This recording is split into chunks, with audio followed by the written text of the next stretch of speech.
So question number 2 में दिया गया है find the sum of each of the following arithmetic series. Basically हमारे पास यहाँ पर अरिथमेटिक सीरीज दे रखी है, उनका हमें सम बताना है।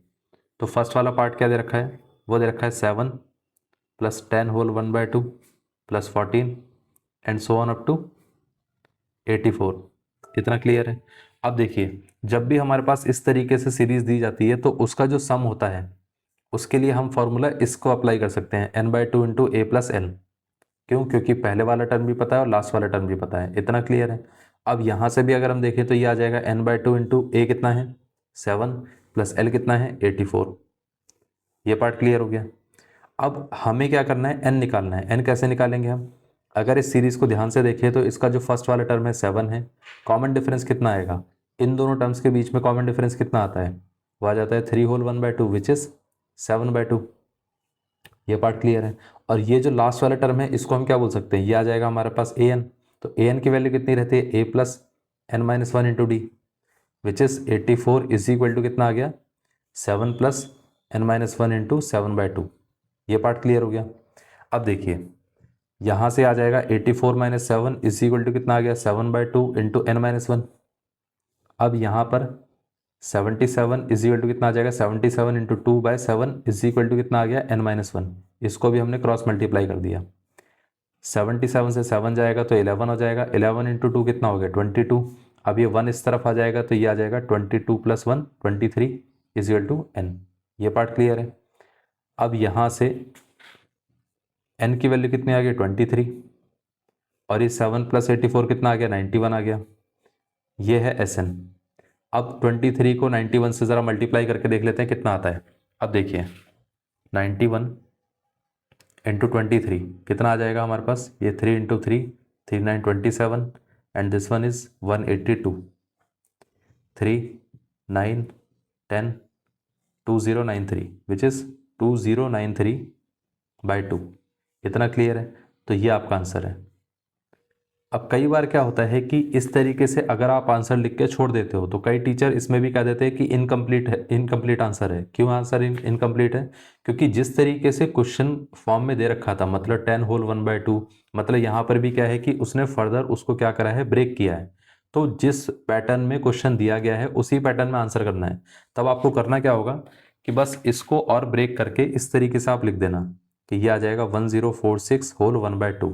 ये पार्ट क्लियर है। अदरवाइज आपका आंसर यहाँ तक ही कंप्लीट हो गया था, सही आंसर, और कोई दिक्कत नहीं है। लेकिन होता है कि कुछ कुछ एग्जामिनर इसमें मार्क्स नहीं देते हैं, इसमें भी थोड़ा सा मार्क्स कट कर देते हैं, कह देते हैं कि ये स्टेप कंप्लीट नहीं हुआ है। इतना क्लियर है। तो आपको इस बात का ध्यान रखना है कि क्वेश्चन जिस पैटर्न में दिया गया है उसी हिसाब से आंसर भी आपको लिख देना है, ताकि इसमें कोई दिक्कत ही ना रहे। ये पार्ट क्लियर हो गया। ये फर्स्ट वाला पार्ट था। अब हम आ जाते हैं सेकंड वाले पार्ट पे। अब देख लेते हैं सेकंड वाले पार्ट में क्या दे रखा है। अब देखिए, यहाँ पर सीरीज दी गई है 34 plus 32 plus 30 and so on up to 10। ये पार्ट क्लियर है। अब Sn की वैल्यू कितनी रहेगी? Sn आ जाएगा हमारे पास n/2 इंटू ए कितना था, a था 34 प्लस l कितना है, l है 10। ये पार्ट क्लियर है। अब यहाँ से अगर हम देखें तो n निकालने के लिए क्या करना पड़ेगा, पहले a देख लेते हैं। तो a कितना आएगा 34 और साथ में कॉमन डिफरेंस कितना आएगा, इसमें से इनके बीच का डिफरेंस अगर हम देखें तो माइनस का 2 आएगा। ये पार्ट क्लियर है। और nth टर्म कितना है 10 है। तो मतलब ये आ जाएगा a plus N minus one into D which is 10 is equal to 34 plus N minus one into minus का 2। तो ये कितना आ गया, ये आ गया माइनस का 24 इज इक्वल टू माइनस का 2 इंटू एन माइनस वन। अब 24 से 2 चला जाएगा तो बचेगा 12। तो यहाँ पर 12 और 1 को इस तरफ ले जाएंगे तो ये आ जाएगा +1 इज इक्वल टू एन। तो n की वैल्यू कितनी आ गई 13। ये पार्ट क्लियर है। तो मतलब यहाँ पर n की वैल्यू आ गई 13/2 और 34 प्लस 10 कितना आ गया 44। 44 को 2 से डिवाइड करेंगे तो कितना आ जाएगा 22 आ जाएगा।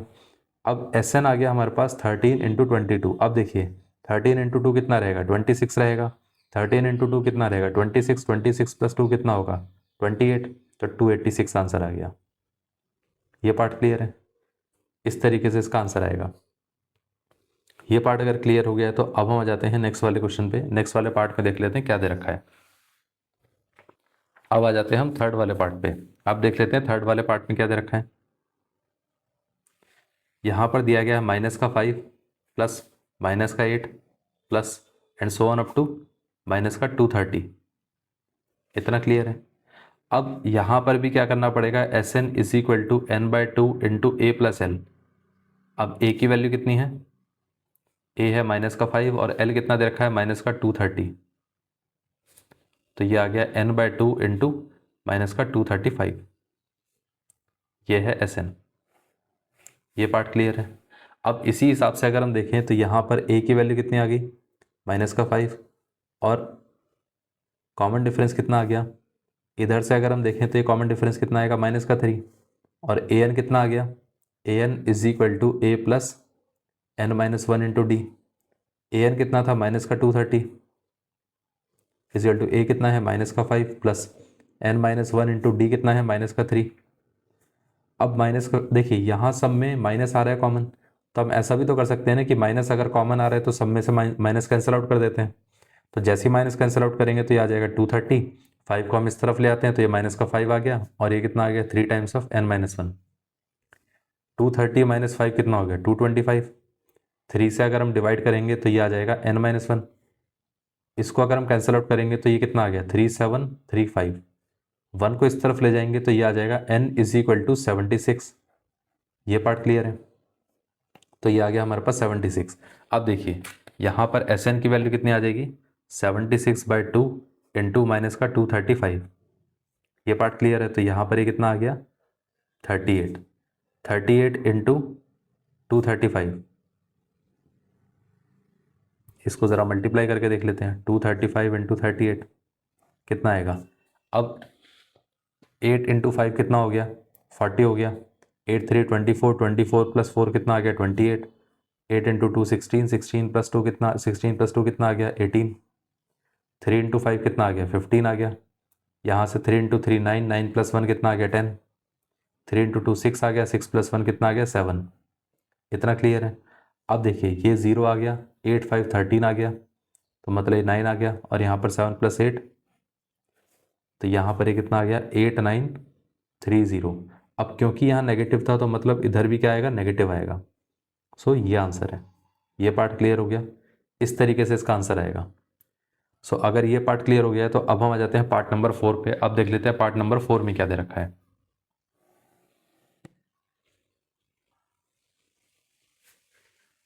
अब यहाँ पे एक सीरीज दे रखी है 5 minus 41 then 9 then minus 39 and so on up to -5 plus 81 minus का 3। ये पार्ट क्लियर है। अब देखिए अगर हम इसको ध्यान से देखें तो इसके अंदर अगर हम कॉमन डिफरेंस देखेंगे तो वो कितना आता है, तो ये माइनस का 41 आना चाहिए। ये -41 था, तो कॉमन डिफरेंस अगर हम देखें तो कितना आता है, माइनस का 46 आ जाता है। इसमें कॉमन डिफरेंस देखेंगे तो 50 आ जाता है, फिर इसमें कुछ और, फिर इसमें कुछ और, ऐसे ही कॉमन डिफरेंस तो अलग अलग आता जा रहा है। मतलब ये तो AP है नहीं। लेकिन अगर आप ध्यान से देखोगे तो पॉजिटिव वाले जितने टर्म्स हैं उनको अगर आप सेपरेट करके देखोगे तो आपके पास एक सीरीज ऐसे बनकर आती है 5 plus 9 plus 13 and so on up to 81। इसी तरीके से एक और सीरीज बनकर आती है जो कि ये है विच इज़ -41 देन माइनस का 39 and so on up to -5 then -3। ये पार्ट क्लियर है। अब अगर हम इसको सेपरेट करके देखें, इसको सेपरेट करके देखें तो इससे हमें देख के पता चलता है कि भाई हमारे पास ए की वैल्यू कितनी है, 5 है और कॉमन डिफरेंस कितना है, 4 है। ऐसे ही इस सीरीज के अंदर ए की वैल्यू कितनी दे रखी है, माइनस का 41 और कॉमन डिफरेंस कितना दे रखा है। यहाँ पर अगर हम कॉमन डिफरेंस की देखें तो वो कितना आता है, ये आ जाता है 2। तो अब ये दो अलग अलग सीरीज बन गई। लेकिन जब पहले हमने देख रखा था तो ये पूरा मिक्स फॉर्म में था। नॉर्मली ऐसे क्वेश्चन 10th क्लास में कम आते हैं, लेकिन 11th में बहुत ज़्यादा ऐसे इस टाइप के क्वेश्चन आपको मिलेंगे। ये पार्ट क्लियर है। अब इसके अंदर अगर हम देखें तो हमें करना क्या है, एस एन निकालना है। एस एन इक्वल टू कितना रहेगा, तो सम ऑफ एन टर्म्स कितना होना चाहिए, n by two into a plus L which is 5 plus 81। इतना क्लियर है। तो ये आ जाएगा n बाई टू इंटू 86। ये पार्ट क्लियर है। तो ये था एस एन, ये था। इसके अंदर एस एन कितना रहेगा, s N is equal to n by two into -41 plus minus का 3 which is n by two into minus का 44। ये है। अब पॉइंट ये आता है कि इसके अंदर n क्या दोनों में सेम रहेगा, वो हम चेक कर लेते हैं। नॉर्मली क्या होता है कि यहाँ पर n सेम ही आएगा, क्योंकि इसके अंदर अगर आप देखोगे तो ये फर्स्ट टर्म सेकंड सेकंड, इसी तरीके से जो हमारे पास ये जो भी लास्ट टर्म है उसी के हिसाब से ये भी nth टर्म है। अगर इसकी nth टर्म ये है तो ये इसकी nth टर्म है, लेकिन फिर भी हम कैलकुलेट करके देख लेते हैं ताकि हम प्रॉपर तरीके से कन्विंस हो जाए कि हाँ दोनों का n सेम है। अब an अगर हम देखें तो an इक्वल टू कितना था, a plus n minus one into D. an कितना है 81, a कितना है 5 है, plus n minus one into d कितना है 4 है। 81 में से 5 माइनस होगा तो ये आ जाएगा 76 is equal to 4 into n minus one. 4 से कैंसिल आउट होगा, तो 4 से अगर हम इसको कैंसिल आउट करेंगे तो कितना आ जाएगा 19 आ जाएगा। 1 इस तरफ आ जाएगा तो ये कितना आ जाएगा n इज इक्वल टू 20। ये पार्ट क्लियर है, इस तरीके से आएगा। अब इसी तरीके से अगर हम देखें तो यहाँ पर an कितना है, an is equal to a plus N minus one into D, a plus N minus one into d. तो ये कितना आ जाएगा, an की वैल्यू कितनी थी, ये था माइनस का 3 इज इक्वल टू कितना रहेगा, a कितना था माइनस का 41 plus n minus one into d कितना है, d है 2। अब माइनस का 41 जब इस तरफ आएगा तो ये आ जाएगा प्लस का 41 minus 3 is equal to 2 times of n minus one, which is 38 is equal to 2 times of n minus one. ये दोनों कैंसिल आउट हो गए तो 19 आ गया, तो 1 इस तरफ जाएगा तो यहाँ से कितना आ गया, n इज इक्वल टू 20 आ गया, मतलब दोनों में n सेम आ रहा है। ये पार्ट क्लियर है। अच्छा, इसको हम s डैश n लिख देते हैं ताकि इन दोनों में डिफरेंस क्लियर रहे। अब हम यहाँ से ऐसा लिख सकते हैं ना कि ये कितना रहेगा, ये आ गया हमारे पास S N is equal to कितना था, n by two into 86 which is 20 by two into 86। Cancel out हो गया तो यहाँ पर ये आ गया 860। इतना क्लियर है, ठीक। इसी तरीके से अगर हम देखें तो एस डैश एन कितना आ गया, n by two into minus 44 which is 20 by two into minus 44। दोनों कैंसिल आउट हो गए तो 10 आ गया विच इज़ माइनस 440। इतना क्लियर है। और हमें निकालना क्या था, हमें निकालना था कि यहाँ पर हमारे पास जो सीरीज़ है जो कि इस तरीके से रखी थी 5 plus n plus and so on up to 81 plus minus 41 minus 39 and so on up to minus 3, इनका सम निकालना था। तो इसका जो सम आया वो आया हमारे पास 860, तो ये आ जाएगा 860 प्लस इसका जो सम आया वो आ गया माइनस का 440। इन दोनों को अगर हम ऐड करेंगे तो कितना आ जाएगा, तो ये आ जाएगा हमारे पास, यहाँ से 6 में से 4 गया तो यहाँ पर 2 आ गया, और यहाँ पर 8 में से 4 गया तो यहाँ पर 4 आ गया, तो प्लस का 420। ये आंसर है। ये पार्ट क्लियर हो गया। इस तरीके से इसका आंसर आएगा।